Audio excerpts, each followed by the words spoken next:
Okay, so we are continuing with this new course called The Art of Being Human, and this is a Midas workshop of how to be most successful in life in all areas of self-improvement and character improvement. And for tonight's class, I want to speak about an important midah, which I think is a little bit overlooked. It's the midah of seder. Midah of being organized person. The reason why I think it's very appropriate to speak about this tonight is because for a lot of us right now we're on vacation. Okay, right now it's a time that we don't have our regular schedules. Anybody who's in school, whether they're a student or a teacher, so right now there isn't a regular schedule. And when we don't have schedules, so we tend to just have our lives just run themselves haphazardly, and that can sometimes be an amazing blessing, like to finally have times for the things you always wanted to do, and sometimes it can be a big curse. And sometimes you can just push people to need schedules and need that something telling them what to do every hour of the day. And so we sometimes, during these vacations, we really feel more than any other time, we feel how necessary it is, how critical it is to have schedules in our lives. So the question is that I want to start with is why is this an important character trait? Why is it important to be organized? Why is it important to have seder in our life? And then we're going to go into where we see that this is a Jewish value. Okay, I don't know if it needs to be a Jewish value in order to be an important value. Like there happens to be that if it's an important value, so then it would be important regardless. But the truth is that it's part of our tradition. It's part of Torah. The Torah talks about having seder in our lives. So we're going to get to that as well. So first of all, why is it important? So why is having organization important in our lives? So chaos is the opposite of productivity. Okay? When a person is going just everywhere at the same time, so then they aren't going anywhere. And that life is all about being productive. Life is all about succeeding. Life is all about doing something with yourself, fulfilling your mission in some way. And like I'm fond of saying that this is the biggest difference that the Judaism puts on the table. The difference between the Jewish mentality and the secular mentality is that in the secular mentality, so really life is really just about having a good time. And whereas in the Jewish mentality, life is about fulfilling your mission. It's about getting somewhere. It's about the knowledge, the understanding that I was created for a purpose, and I need to live up to my potential. I need to live up to the purpose for which I was created. So when I'm going chaotically through life, so then chaos is the opposite of productivity, and so if I'm living in a world of chaos, if I don't have seder in my life, if I don't have organization in my life, so it's close to impossible for me to succeed. It's close to impossible for me to move forward. It's close to impossible for me to fulfill my mission and to get things done. Okay, so in terms of just being a success in life, whatever that success is, however I want to look at what I want to do with my life. So if I don't have organization, so it's close to impossible that I'm ever going to succeed in getting to that end goal. Okay, number two. So even if I do have seder, but the person who's just all over the place, so they forget things and they miss things, and there's going to be things that they're going to miss out, that because they don't have, there's going to be weddings that they forget about, and meetings that they forget about, and just appointments that they forget about, and they're going to end up missing out on deadlines and missing out on opportunities and missing out on real good things in life just because they don't have this scheduling. And thirdly, which I think is a huge thing, that it's actually critical for our emotional and mental health. Organization is critical for just simply being a healthy person, and that first of all that a person with a lot of clutter in their mind, so they're wasting a lot of energy, and just the clutter is just taking a lot of energy out of them. And the people, when they just like when you have like a very messy room, so the fact that it's in a mess, so it takes up much more space than it really should, right? Sometimes you have when everything is in disarray, so then it looks like you have no room, but the truth is if you just simply make a pile, so then you have lots of room, right? So your brain is the exact same thing. that when everything is in disarray, so then like everything is everywhere, and you have no room, and you have no space, and you can't breathe, and you're just overwhelmed by life. And the truth is that if you just have a little bit of seder, then you finally have time. Okay, so we're gonna get back to this, but suffice for now to say that a very important reason why it's important to invest in having organization in our lives, simply because otherwise we won't be able to have mental health. That a cluttered brain can't function properly. Okay. So now, where do we see in the Torah that this is actually a Torah value? So first of all, it's noteworthy that when the Torah talks about the creation of the world, so Hashem says that before there was a creation, so everything was tohu vavohu. It was chaotic. So the fact that the Torah describes pre-creation as being chaos makes it seem that the act of creation on God's part was a transition from chaos to order. Okay, so just from seeing that, we see that if the act of creation was an act of going from chaos to order, to organization, so we want to be like God, right? We want to co-create with Hashem. We want to continue to make the world from all of its chaos into, as much as possible, into a state of order. Now, the truth is that it's really deeper than that, and that is that there's one of the most obvious, one of the most clear the proofs for the existence of a God. That in philosophy is what's called the argument by design. And the argument by design is a simple argument that says that when you see Seder in the world, when you see organization in the world, so you can't have Seder without a misader, without a being with a desire to put Seder in the world. Meaning that Seder can't come randomly. Okay, Seder can't come randomly out of chaos. So for the fact that we see Seder in the world, you see that there is some ratzon, that there is some will, the will that Seder to be. So that being said, so if a person doesn't have Seder in their lives, so what does that say about them? That means that they don't have any ratzon. That means that they don't have any will.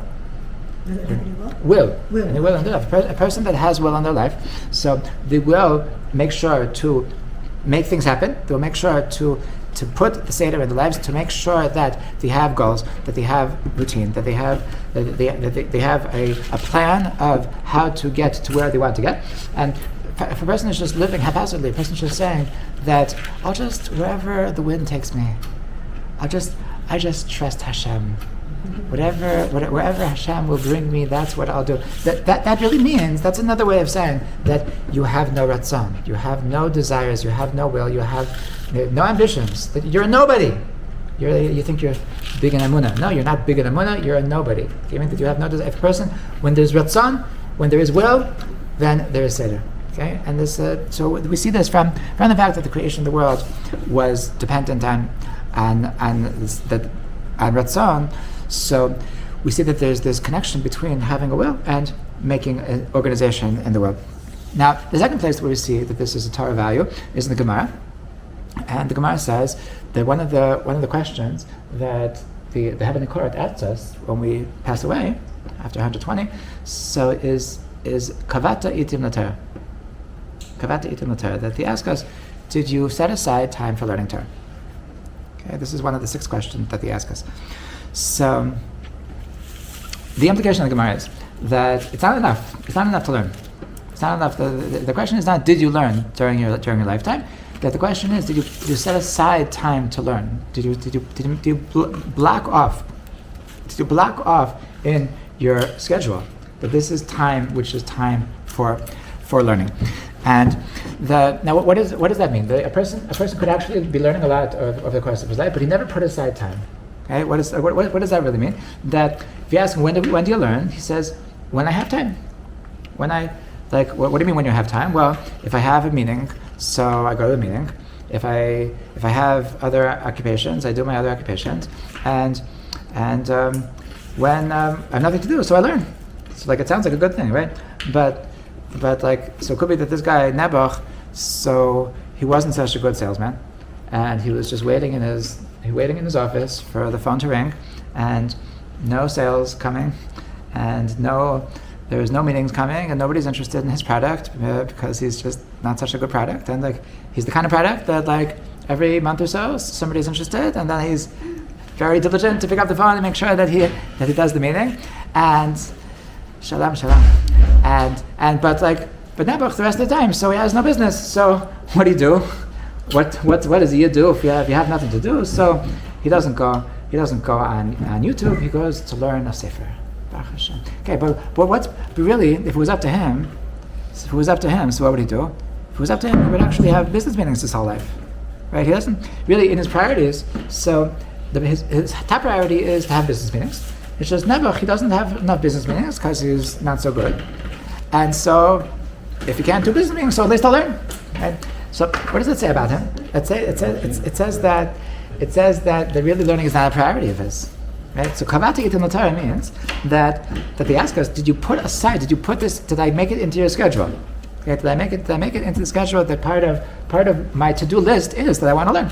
Meaning that there's a difference between a person who's learning because I have nothing better to do, and a person who's putting aside time. This is what I want to do, and I'm not going to do anything else. Okay, this is I'm now that's why Reb Nachman, when he talks about this Gemara, he says that the word kava in Lashon Kodesh, so that in the Navi it uses the word kava not just to set aside time, but the word kava also has an inference of stealing. Just hagoy kavatemoti. That the word kava in Lashon Kodesh also has the connotation of stealing, and he says that what this really means is that when we ask a person, did you learn Torah? So he's going to inevitably say, I didn't learn Torah because I didn't have time. So then they're going to say, okay, but why didn't you steal time? Okay, it's okay that you didn't. I understand that you didn't have time, but that's not enough. If you really care about Torah, you'll steal time. You'll make time. And really, so really, the essence of kvias itim, the essence of putting it into your schedule means that shows that you're machshavit. It shows that you show that it has importance. It shows that it's a priority of yours. It's not just I'm doing because I have nothing better to do. I'm doing it because it's a priority of mine.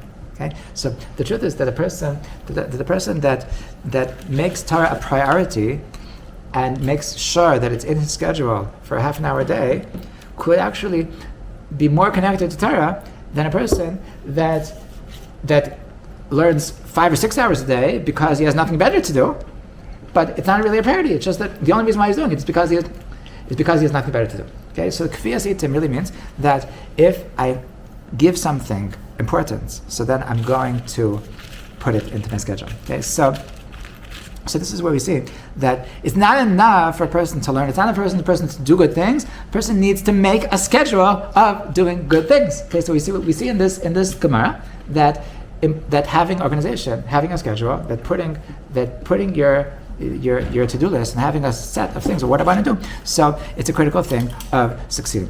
Number three, where do we see in Torah that organization is important things? So anybody ever learned the book Mesilat Yesharim? So the beginning of Mesilat Yesharim is that he has this ladder that ascending towards success, this ladder which is ascending towards, actually it ascends towards prophecy, towards Ruach HaKodesh. And the first step in the spiritual ladder, he says, is Zehirut. Okay, Zehirut means being careful. And he says, what does it mean to be careful? So being careful means to be aware of what you're doing with your life. Okay, it means the person can't just like let it go, just go with the flow until he dies. A person has to be on top of things. A person needs to what he quotes from the Gemara, that yifashvesh b'masav, to ask himself that is what I'm doing really correct? Yimashmesh b'masav, am I, even the things I'm doing right, am I doing them in the most efficient way? Am I doing them in the most complete way? And the person has to constantly be assessing and reassessing that am I living up to my potential, and could I be doing things in a better way? Okay, so this is a critical thing that another svarim in the source of the Zohar. So the Zohar says that there's something called Mared Choshbana, people of Cheshbon, people that live with Cheshbon, people that live with calculations. Okay, I think we spoke about this a couple of weeks ago in Parshas Chukas, that to live with a Cheshbon nefesh, means that a person is constantly asking himself that how am I scoring? How am I adding up at the end of the day? What's my bottom line? Am I a plus? Am I a minus? Am I getting to where I'm going? Am I getting to where I want to go at the right pace? Am I like at this pace that I'm going? Am I where I'm going to be in 5 years? Where I'm going to be in 10 years? And this is really a like it says there's an idea that we make a bracha la'asok b'divrei Torah. We make a bracha la'asok b'divrei Torah. The bracha on Torah is use the word esek. Esek means business. So to make one of the commentaries is that you're supposed to look at Torah like a business. Okay, meaning that like a business, if you at the end of a year, so if you don't take a look and see if you're making profits, if you're like then you can't open a business. If you're going to open a business and like you're doing like every year you lose another $100,000, so then like somebody's going to ask you like how did you not stop after the first year? Like you're supposed to, like a normal human being. So he realizes that this is not working. I need to reassess. I need to change. Maybe I need to change this and change that. And maybe I need to change my entire business. Maybe it's just a question of just my PR. It's a question of my like whatever. But to not look. To not look is absurd, right? So a person's life is much more than a business. So this is the business of the most important thing that you ever do. You're into enterprise. Your entire what you stand for is your life. So of course you need to treat your life as a business. And part of treating your life like a business requires that you're constantly assessing. You're constantly looking that is this working out the way I want? Am I getting to where I would like to get or not? Okay, so these are the three sources that I see in Torah that Judaism certainly looks at Seder as a positive value, as an important part of being a successful Jew. Now, there's in Rav Abba, so he heard once from his Rebbe, from Rabbi Yerucham Lubavitch, that Rabbi Yerucham said that the Seder in a person's life is he brings a metaphor that if you have a necklace, the necklace has pearls on the necklace, and at the end of after all the pearls, so there's a certain lock that makes sure that the pearls don't fall off. Okay, so what's more important? What's more important, the pearls or the lock? So of course the pearls is what's more important. The whole beauty of the necklace is the pearls. But without the lock, then you have no pearls, right? So we said the Seder is that lock. Seder is that thing that makes sure that everything stays in its place, and therefore it has its time, and it has its podium. It has its space in life. It's not going to go. Nothing's going to take away from it. You make sure that it's there. So that's Seder. Okay. Now I see in this metaphor, I see something very beautiful because there's issues. A person could take this thing and learn about organization and learn about Seder, and it can actually be very dangerous. Okay. If a person takes this character trait of Seder in the wrong way, it can be actually extremely toxic. Okay? And the truth is, like, this is why, like, we're talking about Seder. This is like there's a difference between usually I teach Chassidus, right? Like, there's a big difference. What's the difference between Chassidus and Musar? That Chassidus is about inspiration, okay, and Musar is about like getting you aligned. Okay? The word Musar literally has the connotation of a yoke on a cow's neck, that it's like pushing you, it's like forcing you into a certain way. That's why the word Musar is connected to the word Yisurim, which means afflictions, which means suffering. So there's a certain pain in being forced in a certain way, and so the biggest difference between the Hasidic movement and the Musar movement is usually the Musar people, so they talk more in the style of a sports coach, like, come on, good, do it, like no, like, where are you? Wake up! And it's a different kind of inspiring. It's like, I wouldn't even call it inspiring. It's like motivation. I would call it motivation, but no inspiration. And so there's a way of motivating by making things like, come on, get with the program, and that's the way that the Musar functions. Okay, and it's something very beautiful of living with Musar. Is like, if you don't have that harshness, if you don't have that, then like it's hard to move, and like on the other hand, you also need chassidus. You also need like to find that like I want to do it, and like so Seder. If you want to, where does Seder find itself? Is Seder more connected to chassidus, or is Seder more connected to Musar? So clearly, Seder is more connected to Musar. Seder is something which is putting me in my place. It's fixing me. It's strangling me. And there's something beautiful in the fact that I'm putting my place, because now I have place for the things I want to do, but on the other hand, it's something that could actually be crippling. Okay, it could be paralyzing. It could really take me away from where I want to get to in life. So that's why life is about balance. Life is about balance. You need to, like, if a person is not going to have this motivation of scheduling, of being strong with himself, of being first with himself, then you also won't succeed. However, there's also dangers. So what are the dangers? What are the dangers of Seder? So first of all, a person that's really, really super focused on organization, so he's going to lack flexibility.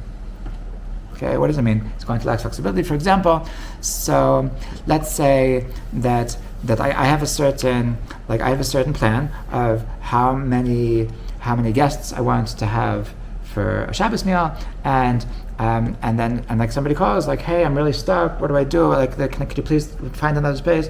So I say, hey, sorry, I scheduled for 10 people, and you're the 11th guy. So sorry, like, deal. And so that's an example of a person that because he's so into Seder, so he's like, so he can't deal with things going a tiny bit away from his Seder, right? You could have a person like, I'll tell you the backstory of this guy. Okay, this story, this guy. So he used to just say, the whole world is invited to my house Friday night, and so 50 people came, and he had enough food for 10 people, and everybody was upset because there wasn't enough food. Okay, so that's why he said, okay, from next week, so I'm going to have rules, and so we said, okay, 10 people, so if you're the 11th guy, so go hungry, what do I care? And so he took this the wrong way. Right? He should have understood that I planned for 10, 11, it's about the same, So that's, the Chofetz Chaim would say that it's important for a person not to think that I need to give somebody like the super VIP treatment. A person, if as a host, like in terms of Achnasas Orchim, so if you think that the mitzvah of Achnasas Orchim is that I need to make everybody feel like I've never had such an amazing experience in my life, so then the truth is it's going to take away from your Achnasas Orchim, because that one week somebody's going to need some help, and you're going to say, oh my gosh, you can't come this week because this week we only have 2 mains and 3 sides, and I want, when my guests come to my house, I want them to have 4 mains and 6 sides. So like you can't. No, you cannot come this week. So like come on, because you held yourself up to the standard. So he's going hungry. So the Chofetz Chaim said that you should train yourself to just come. Like this is we'll manage. It's nothing. We're not doing anything special, but just a regular meal. But just come. We're happy to have you. And so a person that's too into schedule, too much into Seder, so it can make him rigid, and to the point that he doesn't know how to make space. Okay, number two. So that a person that's obsessed with Seder organization, so it can take away from his or her creativity. Okay, meaning the person that's all into rules. So meaning that there's two, let's say, there's two opposite energies inside of a person. So there's energy of I want to express myself, and the desire to express myself is really fluid. Really, there's no rules. There's no there's like my soul is beyond rules. My soul is something which can't be translated into anything. So my desire to express myself is really something which is, you can call it infinite. And so that part of my soul is constantly being in friction with the energy of rules, with the energy of Seder, which is the energy of that. No, you can't just be. You have to. This is the way you need to be. This is the way you need to appear. And there's certain rules of how the music is supposed to go, and there's how the art is supposed to go, and how the party is supposed to go, and how the davening is supposed to go, and how and every element of your life, and how the meals are supposed to go, and every element of your life. So there's certain rules, and there's certain ways that society is holding us up to a certain standard of that this is the way that life is supposed to be, and it's always at the expense of creativity. Meaning that the more that you're tuned into the creativity, so the less that you're into the rules and the seder, and vice versa. So a person that's too obsessed with rules, too obsessed with seder, too obsessed with organization, so that it could be at the expense of creativity. Okay, so meaning that a person that's like learning to play an instrument. He's learning to play a musical instrument, and they're as much as their entire connection to music is following rules. Is that like whether it's simple rules that like where to put your fingers or how to blow or what kind of instrument to buy or just what's the chord progression, like that, with simple things like that, or just like what is the tempo, just follow the rules. That sometimes if you're too into the rules, so then it can be at the expense of your soul. Okay, and the difference between a good artist and a mediocre artist is that mediocre artist is the guy that does the cover exactly the way it says, and a good artist is the person that puts their soul into it. Right? So sometimes that putting your soul into something is going to be at the expense of the rules, to be at the expense of the seder. And a person that they're super focused on the seder, so it's going to be at the expense of creativity. So a person could and this is so relevant to Judaism, that a person that their entire connection to Judaism is about the rules, is about the seder, so then it's going to be the expense of the neshama. Like the person and the person that's too much into the neshama is going to be at the expense of the rules. Right? So there's a danger of being too super obsessed with Seder, because the more that I'm into Seder, so I naturally need to take my focus away from my soul, away from creativity, away from my desire to express freely. And this could theoretically turn me into a very cold person that mistakes the rules for the thing itself. Number 3, the danger of being too obsessed with Seder is that a person that's too obsessed with Seder can find themselves anxious when they find in situations, because it's inevitable that there are situations that we won't be able to be in control. That whether we like another person that a person that does everything when to make sure that they cover every base. So Hashem has the last laugh, and there's going to be situations in your life that it's just that everything went wrong and you don't know what to do. So if your person is too dependent on Seder, if a person is too dependent on the organization, so then they just don't know how to do it, and they just freak out. Just freak out in these situations that, like, I'm stuck. I missed my flight. And it wasn't my fault that I missed my flight, and now I'm stuck in some foreign country for the next 48 hours, and they just freak out. And because I'm so super focused on Seder, and I need to know exactly what's I've been planning my vacation 6 months ago, and I knew exactly what I'm going to be doing for every single minute of every day of the 2 weeks of my vacation. I knew there were 6 ways, and how dare you tell me that this hotel went out of business? So a person just finds themselves in this situation that they're completely helpless. So that if a person is too focused on Seder, then they can actually freak out. Now, what is the solution to these issues. So the solution that, in my opinion, is with this Torah from Yerucham, that to understand what is the purpose of Seder in our lives. That the purpose of Seder is that the Seder is this knot, the knot at the end of the necklace. It's the lock that's holding the pearls from falling out of the necklace. That a person that thinks that the knot is the necklace, so then it's a pretty boring necklace. Like there's nothing special about the necklace if it's just a knot. It's just a string with a knot. That the whole purpose of Seder is that it allows you to put the pearls into the necklace. Meaning that a person can look at Seder as organization of their life, as a mechanism for control, or a person could look at Seder as a mechanism to channel their soul. Okay, so this is two opposite ways of looking at this very same trait of Seder. So a person could look at it as something which is that now because of Seder, now I have control. I love control. I'm a control freak, and because I'm a control freak, that's why I'm the expert in Seder. That's why I'm the king of Seder. And on the other hand, that's the treif way.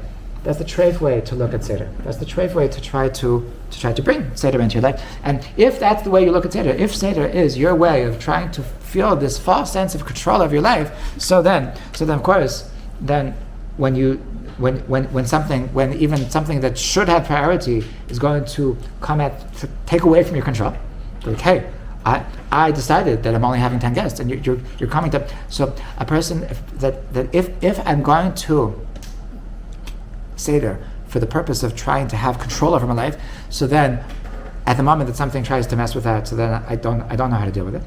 Number two, so of course it's going to be at the expense of my creativity, because like I just love the concept of not having to think. I love the concept of that my life is dictated for me by the fact that I organized everything. And whereas if I would realize that no, organization is just a way for me to channel my soul. It's a way for me to channel all the things that I want to put into my life. So then how could it be at the expense of creativity? The whole purpose of the Seder is in order that the real me, the me that's infinite, the me that wants to express itself, should be able to express itself in the best possible way. And of course, so if it's only a way of channeling, so when I'm not in control, so then I say, okay, so now my soul will be able to go really freely. Now I'll be able to. Now there actually aren't any rules. So really, how you look at this midah, how you look at the concept of Seder, is actually going to be the deal breaker of, is it going to be dangerous for me? Is it going to mess with me, or is it going to simply be a way for me to express myself, express my desires, express my will, and succeed in life in the best possible way? Okay, so this is so now I want to go back to the point that the why it's important. We said that the reason why Seder is important in our lives, one of the reasons why it's important is because it's actually critical to our mental health. Okay, so now on a very simple level, so we're programmed to need Seder in our lives. That it's a documented thing that there's that in I'm sure they do it now. That as well, but in the KGB in Russia, that in the way that they would interrogate people is that they would take away their sense of time. They would take away their sense of time. They would put them in windowless rooms that constantly put on lights with no light or dark. And the purpose was that they should lose their sense of time, because without the sense of time, you lose your sanity. Okay, first of all, you're very vulnerable. You're very weak, and like you can also just like go over the cliff, and like you can actually completely lose your sanity as a result of not having a sense of time. Okay, this is the documented thing, and so it's like, so literally without some kind of Seder around lives, we actually go crazy. Now, there's something that's very interesting, that like you ever notice that sometimes a person that's like just really like upset. So Baruch Hashem, like most people don't do this. Like it's a horrible, like it's a bad place to be in. But sometimes like a person could be really, really upset, and as a result of the fact that they're so upset, they'll just cause havoc. They'll just want to they'll just throw things on the floor and knock things over and break things. So where does it come from? Where does it come from? It's not that they have. It's not that it's not fun to break things. So what exactly? What they it's sometimes to punch something but what's the idea of just making a mess? Yeah. So the idea is very simple, and that is that we're programmed to want to find a certain harmony between the inside and the outside. So if I have a lot of chaos in my mind, and I come into a spotless house, and everything is so perfect, that I feel this tremendous dissonance, that I just can't deal with that dissonance, so I need to make the outside somewhat like the inside. Okay, so that's why when everything is upside down, so then I feel comfortable. Then I feel this is the way it's supposed to be, because this is the way I am right now. Okay, so now we should never get to that stage, B'ezrat Hashem. But the truth is that it works the opposite as well. It works backwards as well, and meaning that this idea that we naturally seek to have a harmony between the inside and the outside, so we can use that to our advantage as well. And that's why that a person that wants to make Seder in their mind, a very good tactic to make Seder in their mind is to have Seder in their room, is to have Seder in their workplace, is to have Seder in their house. And that having Seder on the outside will actually make a difference. It'll make an impression on you, because naturally we're programmed to want to have this harmony between the inside and the outside. So it's hard to make harmony on the inside. It's hard to make Seder on the inside, when my mind is everywhere. So it's much easier to just clean my room, and once my room is clean, so subconsciously it'll have an effect on my brain. It'll have an effect on my soul, and my soul will suddenly become more organized. Okay, and it'll actually help me to be able to that things will be things will just be more organized in my head, and so this is why a person that doesn't have a schedule, so it just messes with them. And people that they have too much time on their hands, so it can really put them into a bad situation, and it can get them depressed, and it can get them anxious, and it can get them that they're just really messed up, in a sense, that a lot of times I find people that they don't have any job, they don't have any hobbies, and they're just bored out of their brains. And I tell them that you just do anything. You need a schedule. It's not good for your mental health to not to have a schedule. Do something stupid. Just go for the first wanted. Obviously, you have to find a job that's you're not going to have the same problem. And just sitting around in a shoe store waiting for customers to come might not solve the problem. But to have a reason to wake up in the morning, just to have a reason to wake up in the morning, just to have to know that I have to show up by 8 o'clock, and I have to, people depend on me, and this is to have some kind of semblance of a day. So it's critical for our mental health, and just to know that we do something. And this is something that I'm so fortunate. I'm so fortunate that I'm Jewish, that Torah tells me, at least because I'm a boy, that the Torah tells me that I have to wake up in the morning, I have to say Shema before 9 something in the morning, and there's no ifs, ands, or buts. A yid has to wake up in the morning. It's not you don't have to wake up at 6 in the morning, but you have to wake up at 9 in the morning. There's no such thing as waking up at 2 in the morning. There's no such thing as just to be completely off. And it's such a blessing. It's such a blessing that we're forced into the situation that we have a schedule. We have a schedule that I know that I have a routine in the morning, and so this is a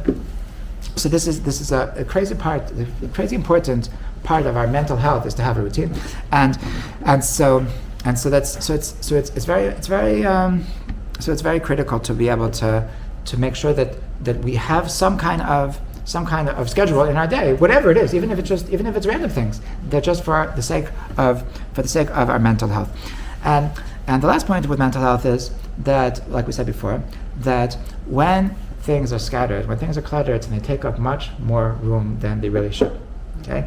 And that's why that when we make organization in our lives, so one of the first benefits that we're going to have is that we're going to notice that we actually have more time. Okay? There's an expression that if you need something done, so ask a busy person. Right? So what does that mean? That a person that doesn't do anything, he has no time. A person who does a lot of things, he has time. Because a person that does a lot of things, that means that he knows how to organize his life. He knows how to say that this is when I'm doing this and this is when I'm doing that. And so if you organize your life, so then you actually have time. So it's such a blessing to be able to have organization, to be able to say that this is what I'm doing. Like, if I like, it's sometimes it's as simple as just a mental decision. If I say, like, let's say today I'm giving this class tonight, so right, so I was preparing class, right? So if I would tell myself that I'm going to prepare for this class between my class is 8:30, so I'm going to prepare for this class between 8:27 and 8:29. Right? No, I'm just joking. So if I'm going to put out some time, okay? So if I put out the time, this is the time that I'm going to prepare. So then that will be the time, and because I have the schedule, so then that will be the time that I need to prepare. What if I don't put out time? What if I don't put out time? So then I'm going to be anxious the entire day. Then the entire I can't. And if somebody asks me at 10 in the morning that can you do this for me? So no, sorry, I can't, because what am I going to do? I have to prepare the class. And if you don't put aside time, so then all of your time is taken. Then you're constantly anxious, and you have no time. Okay, so a person that doesn't have a schedule actually has no time because in their cluttered brain, the cluttered things take up way more time than they deserve. Okay, so it's really we're really messing with ourselves, and we're not allowing ourselves to succeed. We're not allowing ourselves to have time, and we end up with the situation that we actually have no time, even though we do have time, just because because they're in a cluttered way in our brains, so they steal our concept of having time. Okay, so now there's another element of Seder that I think is also very, very, very important, and this is related to the first point that we mentioned, and that is that being productive in life. That the person wants to be productive in life, so you need to have schedule. That chaos is the opposite of productivity. Okay, now a very basic part of being organized is that, like, before you have the schedule, you have a goal. Okay, so really part of being organized is being goal oriented. And I think that it's very difficult to have a schedule before you have a goal. So really, when we're talking about being organized, so really that there's a basic overarching thing that if you're organized, that by definition you have a goal. And so this is something that I think most people should understand this intuitively, but right, the people that don't, I usually tell them, and there's when people come to a school for the first time, so they often don't know what they're doing, and when a person first comes to school, I say, okay, what are your goals? You're going to be here for 6 months. What would you like to get from these 6 months? Okay, and for a lot of people, it's the first time they thought about the question. Right? I just thought it's just like magic. You just come and it just works, and sorry, Charlie, that's not the way life works. That you if you don't have goals, you're not going to get anywhere.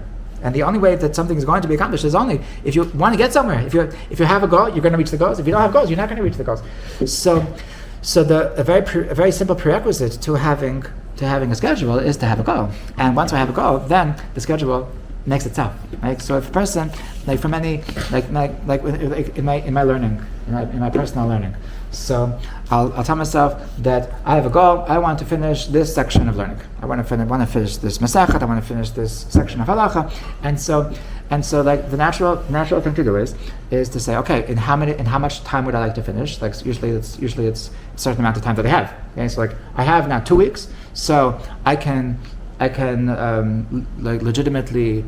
I can do 2 pages a day. So if I do 2 pages a day and I do this for 2 weeks, then I'm going to be able to finish this, and that's my schedule. And like once I have a schedule, so then I have a motivation.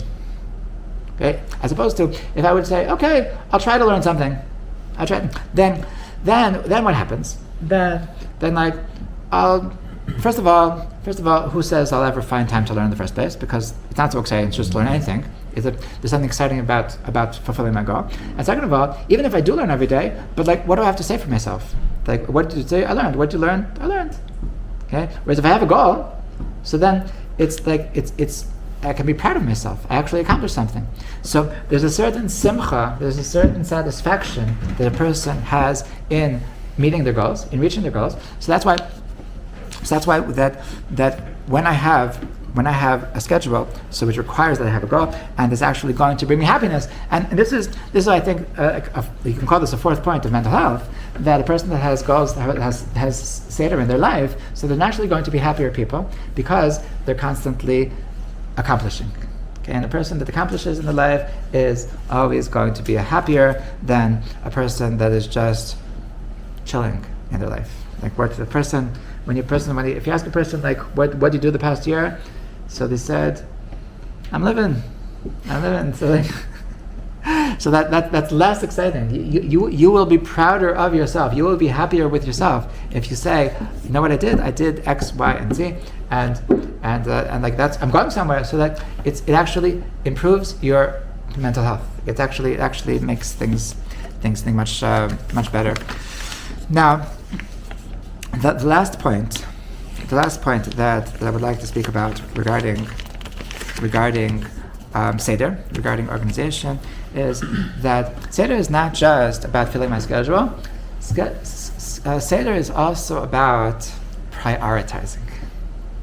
Okay, Seder is also about having an understanding in my head what is more important and what is less important, and only through prioritizing can I actually have a proper way to decide what I'm going to do with any particular hour in my day. Okay, like we said, a person that's just rigidness, a person that wants to control their lives, so they don't know what to do with a monkey wrench. They don't know what to do. That like my schedule is that this is like that I daven from 7 to 8 in the morning, and so what do I do with my wife's giving birth and I'm not in the hospital? So they're like, no, I just freak out. Now what do I do? Like, oh my gosh, okay, you'll be okay, right? Okay, bye, sweetie. And like hello, like this is if you don't have priorities, then you're going to miss the most important moments of your life, right? So prioritizing in life is the critical importance of it's an element of Seder. This is something that Halacha talks about all the time. It's a beautiful thing that Halacha tells us, like when you have different values and these different values clash. So which takes priority over what? Okay, so for example, in Halacha they'll tell you that if I have Chesed on one hand, on the other hand, I could be learning Torah. So which should take priority? If I on the one hand I could daven with a minyan, or I could daven with tefillin, which should take priority? If I have like a million different questions the person could have. What is? They're both mitzvahs. They're both a question between right and right. So the halacha tells me how to prioritize. Halacha tells me that what should be the most important, what should be the less important, and so the ability to prioritize is critically important. And so it's relative. This is really relevant in all areas of our life. Okay, it's relative. It's relevant to finances. Okay, a person that doesn't have priorities, so he won't know how to spend money properly. And a person they'll always just be like they have money and they have something that's meets their fancy, and the person they doesn't think about the fact that, okay, but if I spend this money on this thing that I want to do right now, so then I won't be able to pay rent at the end of the week, and I won't be able to have money for Shabbos. I won't be able to like things that, and a person that has priorities, so they're able to hold themselves back, and they say, okay, like I want, like it's true, I would love this steak right now, but there's things which are more important. And so a person is able to priorities, so they're able to they won't fall into debt. They're able to make a schedule for themselves, so to speak, in terms of what I'm going to spend my money on, what I'm not going to spend my money on, and because I have my priorities of where I want to be at the end of the day. Obviously, this is relevant in relationships. A person that doesn't have priorities when it comes to relationships, so they're going to constantly be disappointing the person that they're in a relationship with. They're going to hey, you were like, we said we're going to meet up at 7 p.m. and like, where were you? And they said like, oh, sorry, like something came up, like I was waiting for you, like, sorry. If you prioritize that this is important to me, so I'm going to make time for it, so then people will depend on you. And that a person that doesn't have Seder in their life, so and you have people that I don't know. I think life is complicated. Like I know people that time is just not a factor in their lives, and they can consistently show up to things hours late. They're consistently coming to, like, and there's somebody in my family that like he consistently comes to every simcha at like 11 p.m. like when we're cleaning up, and like he comes, like when I was sitting shiva, he came like after the time that I wrote on the door in 2 languages that the shiva is over at this time, and he came half an hour afterwards, and he didn't like. Is it like people that just like they just don't care? They're on their own schedule, and they just don't give a care about anybody else. So there's one element that's just the insensitivity, okay? But there's another element that this person is just that they don't have importance to anything. I mean, if a person is saying, I'm just going to do whatever I'm going to do, so that means that nothing is important to your life. Okay, that kavata itam the Torah means that if you have importance for something, if things are important to you, then you're going to make time for them. If everything is light, that means that means that nothing is important to you. Okay, so prioritizing is very important when it comes to finances. It's critical when it comes to relationships, and in general. So the ability to prioritize is really a necessary part of every element of life, because after we make our schedules and after we make our plans, so there's always going to be things that go wrong. Okay? And a person that doesn't know how to prioritize, so they're always going to be stressed out about the wrong things. Okay? And being able to prioritize, so it requires me to be able to say, okay, like things didn't go exactly the way I wanted about this, but I'll make the most of it. Okay, and a person that doesn't prioritize, so they're always going to be freaking out. They're always going to be anxious. I once read that Rabbi Klatzko. So somebody was interviewing him about his Shabbos meals and Shabbos Shabbatons, and he said, "What's your most important advice?" And he said, "The most important advice is to not stress about the little things. To not, like, there's always going to be something going wrong."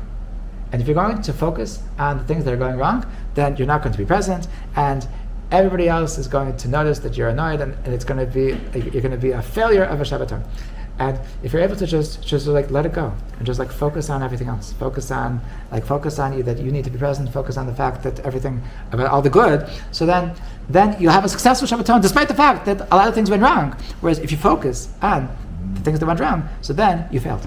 Okay? So the ability to prioritize this is Seder in your head. The Seder in your head is something which is critical to success in every area of your life.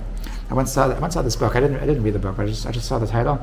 That it sounded like some like adage from like pieces of wisdom. The title of the book was "Don't Sweat the Small Stuff."